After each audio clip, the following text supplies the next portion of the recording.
पाकिस्तान और भारत के माबैन world games blind cricket मुकाबला कुछ देर बाद शुरू होगा। भारत पाकिस्तान के बगैर T20 वर्ल्ड कप चैंपियन है। आज इसका बदला लेंगे। एजाज वसीम बाखरी इस वक्त बर्मिंघम में पाकिस्तानी कप्तान निसार अली के साथ मौजूद हैं। उनसे तफसीलात जान लेते हैं। जी बताइएगा।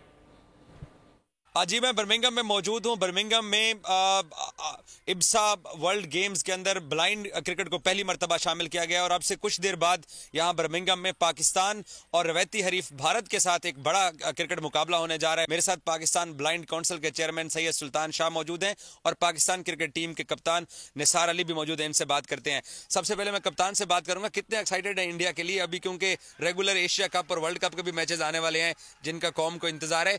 आज आप जीत से आगाज करने वाले हैं? जी बिल्कुल ऐसा ही है जी। आज के मैच का हमें जो है वो बड़ा शिद्दत से इंतज़ार है। तो इंशाल्लाह जिस तरह की हमारी तैयारी है, लड़के बड़े पुरजोश हैं और मुझे यकीन है इंशाल्लाह हमारे प्लेयर्स जो है वो बड़ा अच्छा परफॉर्म करेंगे। ब्लाइंड क्रिकेट टीम को वीज़ा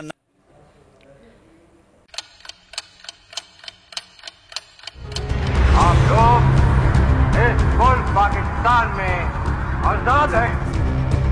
सहाफती उसूलों पर कारबंद। बोल न्यूज ने रखी रिवायत बरकरार। बोल न्यूज की जानिब से देखने वालों को यौम आजादी की बेहद मुबारकबाद। मुल्क भर से जश्न आजादी की तकरीबात बोल ने दिखाई अपनी स्क्रीन पर। पाकिस्तान के 76वें यौम आजादी का जश्न बोल ने सुनाई पाकिस्तान जिंदाबाद के नारों की गूंज।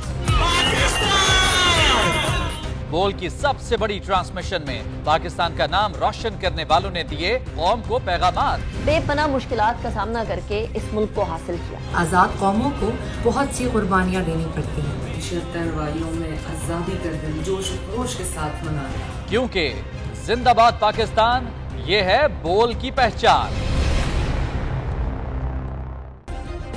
सब्सक्राइब करें और बेल दबाएं ताकि कोई खबर रह न जाए।